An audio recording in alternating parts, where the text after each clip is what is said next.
Namaste to one and all. And on this auspicious festival, let's pray to Lord Krishna that with his blessings, we can, everyone together can walk ahead in the path of devotion. And in that context, today's shloka is very important because it tells, okay, that's good that we want to walk in the path of devotion. But how do we need to do devotion? Today's shloka tells. So let's start quickly. So once again, welcome everyone in this Gita Gyan morning session. And before we begin, let's pray to Lord Jagannath. Nilachal Nivasaya Nityay Paramatmane Balabhadra Subhadrabhyam Jagannathaya Namo Namaha. Jagannath Balabhadra Subhadramaya Ki Jai, Sudarshan Chakraraj Ki Jai. So let's pray to Srila Prabhupada. Om Jnanatimirandhasya Jnananjanashalakaya Chakshurunmilitam Yena Tasmai Shri Guruve Namaha. Namo Om Vishnupadaya Krishna Preshthaya Bhutale Srimate Bhaktivedanta Swaminiti Namine. Namaste Saraswate Deve Gauravani Pracharine Nirvishesha Shunyavadi Paschat Deshe Tarine. Jai Shri Krishna Chaitanya Prabhu Nityananda Shri Advaita Gadadhara Shiva Shadi Gaur Bhakta Vrinda. Hare Krishna Krishna Krishna Hare Hare Hare Rama Rama Rama Hare Hare. So we are dealing with chapter 14. I think we are almost on the verge of finishing this chapter. So today we will be covering chapter 14, shlok verse number 26. So it goes like this. Krishna says, Mam cha yo avyabhicharen bhakti yogen sevate sa gunan samattite tan brahma bhuyai kalpate. One who engages in full devotional service, unfailing in all circumstances, at once transcends the modes of material nature and thus comes to the level of Brahman. Any Mataji or Prabhuji wants to recite once?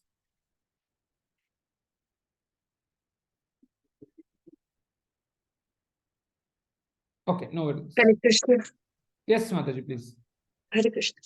Yes, Hare Krishna. Mam cha yo vyabhicharena bhakti yogena sevate sagunan samatityaitan brahma bhuyaya kalpate. Thank you, Prabhuji. Hare Krishna. Hare Krishna, Mataji. So see, in verse number 19 and 20, if you were present on those days, Krishna tells Arjuna that we have to cross over three modes of nature, Satogun, Rajogun and Tamogun. So it has already been told in 19 and 20 that we have to cross over these three modes. Does anybody of us remember that where else Krishna tells Arjuna that you should cross over these three gunas? Does anyone remember?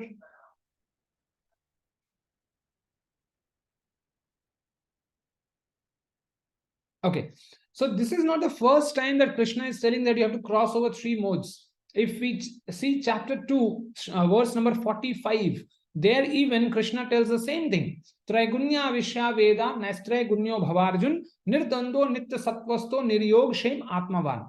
That you have to cross over these three modes and you have to situate yourself in the level of Brahman, in the level of Atmanaha. So then in verse number 21 of this chapter, Arjuna asks that a person who has already crossed the three modes, how does he look? How does he functions? How does he do his activities? So to the question of that verse, Krishna gives in this shloka saying that a person who has already crossed, how does he act? So he says, that person engages in full devotional service, unfailing in all circumstances, and at once transcends the modes of material nature and thus becomes to the level of Brahman. So see, it is this shloka is very in line with the other shloka which Shukdev Goswami tells in Srimad Bhagavatam, where he tells Savai Punsam Paro Dharmo Yato Bhaktir Adhokshaje Ahetuki Apratihata Ahetuki Apratihata. So unmotivated, uninterrupted. So how we should do bhakti? these 2 points are mentioned here, that full devotional service without any alternate, without any substitute, without a second thought. We should do full devotional service. And that is what Prabhupada called as Bhakti Yoga. Means if you engross yourself in Krishna related activities, that is what is known as Bhakti Yoga. So there are 2 points. One is full devotional service, and the other one is unfailing in all situations, whether it is summer season, whether it is winter season, whether it is rainy season, whether autumn or spring, whatever it is, 365 days, 24/7, we have to engage ourselves in devotional service, unfailing in all situations. If you think, oh no, today my head is it's paining a lot, I don't want to chant, and you leave, that means you are out, you are disqualified. Because Krishna says unfailing in all situations, whether you are good or not good, you should continue doing devotional service. So in this regard, my Guru Maharaj, just a couple of days back, he said very beautifully, he explained in a very simple language that how we can engage ourselves in full devotional service. So any Mataji or Prabhuji can tell me, suppose when we drink water, right? I hope everyone drinks water every day, right? So when we drink water, what does Bhagavad Gita tells about drinking water? Any Prabhuji or Mataji remembers? I think we have already covered. The time in the taste of water. Yes, Hari Bol Mataji. Raso aham apsu konte prabhasmi shashi shuryo. That I am the taste of water. So that means if you are drinking water, see, drinking water, is this anywhere related to bhakti? No. But the moment we think raso aham apsu konte prabhasmi shashi shuryo, ki the taste of water is Krishna, that act of drinking water becomes bhakti yoga. And my Guru Maharaj again tells, suppose we eat food, every one of us eat food, right? So as we eat food, what we eat? Anybody? Okay, so one more question to everyone. A devotee is a vegetarian or a non-vegetarian? Vegetarian. Vegetarian, okay. Anybody else want to try? Sorry? Vegetarian. Vegetarian. Vegetarian. Prashaditarian, correct, Mother? Because Mahaprashaditarian, okay, Mother. Because a monkey is also vegetarian, right? Doesn't make a difference. So when we eat food, we are not eating food. We are eating prasad. The as Mataji said, Mahaprasad of Krishna. So in this way, everything that we do in our daily life can be a part of our bhakti yoga. And even in Ramayana, if you look into, there it has been told out of many points. One point is when the question was asked, where does Krishna resides? It is said, Tumahi nivedita bhojana karahi Prabhu prasada patabhushan dharahi. Where Krishna reside? In those hearts Krishna resides, where people eat only the remnants of Krishna. And even here one more step has been taken, patabhushan dharahi, that even the people who wears their clothes also, which are offered to Lord before wearing, those type of people, in those hearts I reside. So in this way, every phase of life, we can change our activities into Krishna bhakti. And that is what is bhakti yoga, that everything that you do, just add Krishna in that activity, and your activity becomes bhakti yoga. That's why Vrindavan Das Thakur writes and defines what exactly is bhakti yoga. And he tells, bhakti yoga, bhakti yoga, bhakti yoga dhana, bhakti ei Krishna nama smarana krandana. So as per Vrindavan Das Thakur, Bhakti Yoga is nothing much. He just tells only two things is Bhakti Yoga. One is Krishna Nama Smarana, how much we can remember Krishna and how we should remember Krishna. He said Krandana, Krishna Nama Smarana Krandana. Just by crying every now and then, profusely crying, and just by remembering Krishna, Krishna comes. Krishna doesn't come in any other way. That's why he takes another step and tells Krishna boli kandile se Krishna nama mile. So how do we get Krishna nam? Krishna boli kandile se Krishna nama mile. Dhane kule kichu nahi Krishna na bhajile.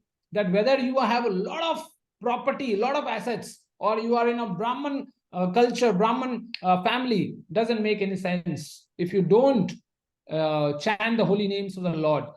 So in this way, we can embed our life, our every second of our life into Bhakti Yoga.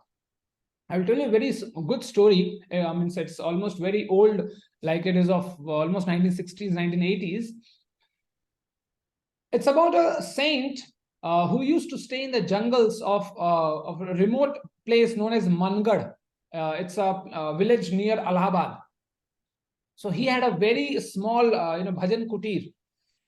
So at that time, and the nearby village always used to hear someone crying in the village, but in the jungle. But as the jungle was very dense, the forest was very dense, the people never used to go.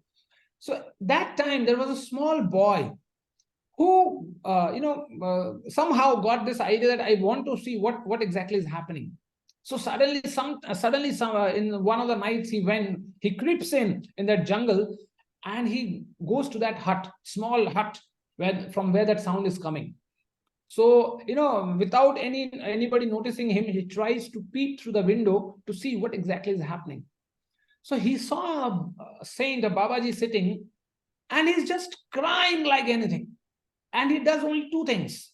Once, and the entire hut, nothing is there. It's completely barren-like, or empty, fully empty. And he has only two things in two different hands. In left hand, he carries a mirror, and in the right hand, he carries a comb.